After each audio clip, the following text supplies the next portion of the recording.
Jovelyn? Wala po tayong wala tayong pag-awayan diyan sa pagpasok, sir. Interesado po ako sa paglabas kasi sir, kasandali yun, sir, hindi naman siya nawala nung pagpasok, di ba? Nandun lang siya sa mall. Everybody knows na nung pasok ka, nasa mall lang siya. Ang importante sa atin lahat, yung paglabas, kasi yung time na yung siya'y nawala. Kaya nga alamin natin, tuwing labasan, ano ba yung kanyang aktibidad? Kasi nung una, pinalalabas po ng inyong major na may nagsusundo na para bang may boyfriend ito, itong si Jovelyn. So, ang gusto ko pong malaman, noong mga nakarang araw, yung mga time ng labasan, yung video, yung CCTV na nakatutok sa labasan na dinadaanan po ni Jovelyn, meron ho ba tayong footage noon noong mga araw na yon at noong mga oras na labasan ni Jovelyn, labasan ng kanyang sa trabaho? Colonel, sir, boss. Sir, yes sir. Thank you sir sa pagsasabi na ngayon. Ngayon po, right after this yung interview natin, magpo-focus po kami, magbabacktrack kami, titingnan po namin yung mga oras po ng labasan kung Jovelyn sir. So ngayon nyo pa lang po gagawin kasi sabi nyo nakakonsentrate kayo dun sa pagpasok. It doesn't make sense to me, it doesn't connect. Nawala siya sa uwian. Bakit kayo magkukonsentrate sa pasukan? Yung pagpasok, hindi naman siya mawawala. Papasok sa kanyang trabaho sa loob ng mall. He's safe and secure sa loob ng mall. So, titingnan natin yung labasan. Yes, kasi sir, nung 1, 2, 3, 4, nakauwi naman siya sir, di ba? Nung 5 lang siya nang nawala. Tama? Mali. Yes sir, yes sir, yes sir. Kaya nga, so nung 1, 2, 3, 4, kasi para makita natin yung pattern nung pag-uwi niya, meron ba siyang kasama? Sino mga kasama niya? Para yung makita doon sa video na may mga kasama siya pala, mga kaopisina niya, pwede niyo rin ma-interview. Yes sir, yes sir. Para kung talagang totoong merong sedan na nagsusundo, lalabas yun sa video.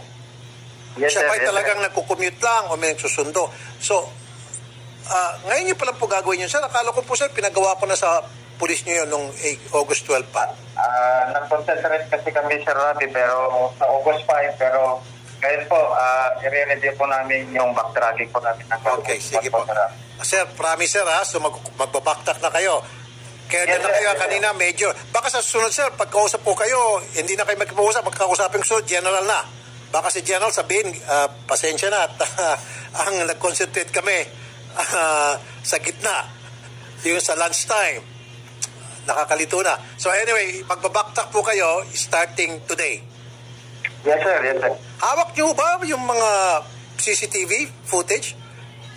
Yes sir, yung mga CCTV footage na rin kami sir, makahawak sir. Wala ba kayong pinagtatakpan, Colonel?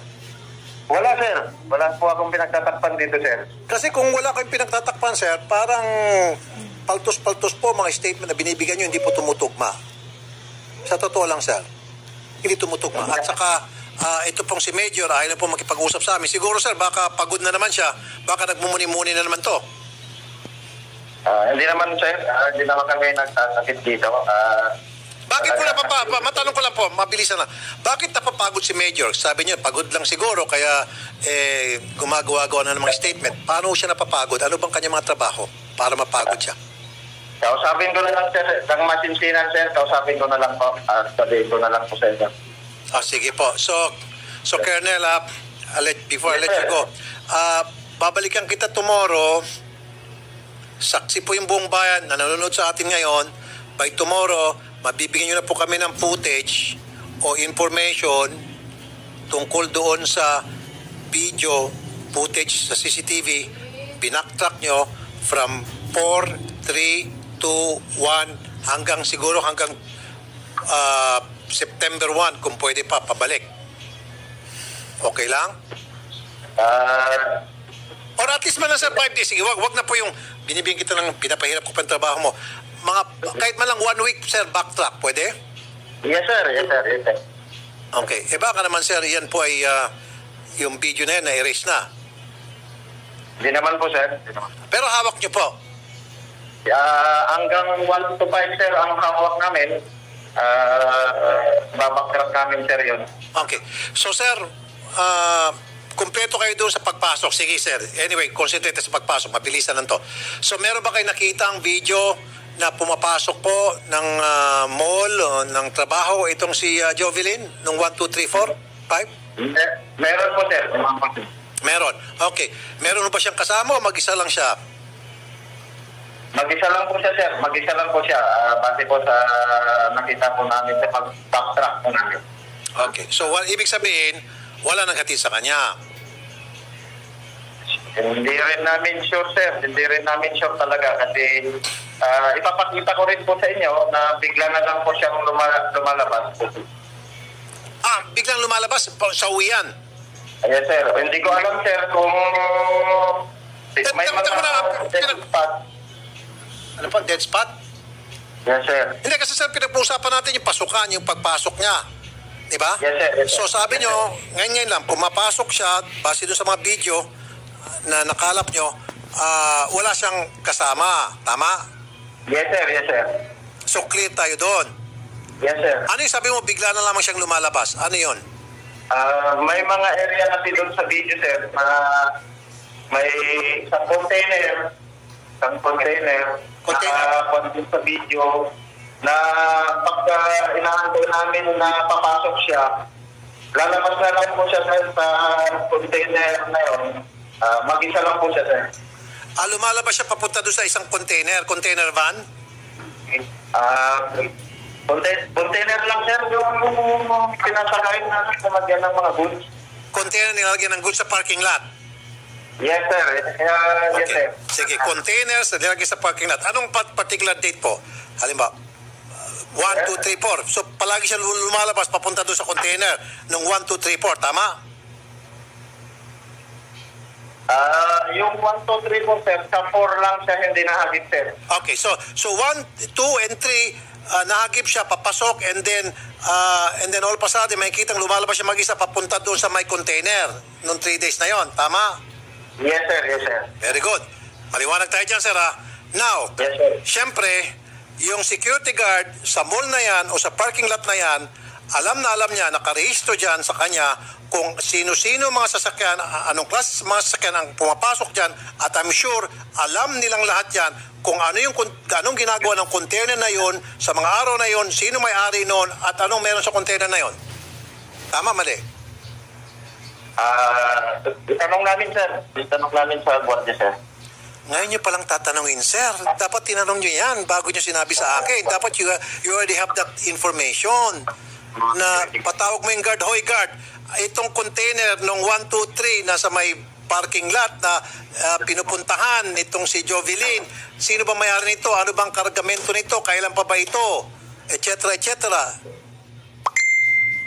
Yes, sir. Yes, sir. Oh, man. Kawawang Pilipinas. Kawawang Pilipinas. Pag ganito yung mga otoridad natin. Sorry po, Colonel. Yes, sir. Sir, katabi ko ngayon dito sa akin ngayon, yung investigator on case.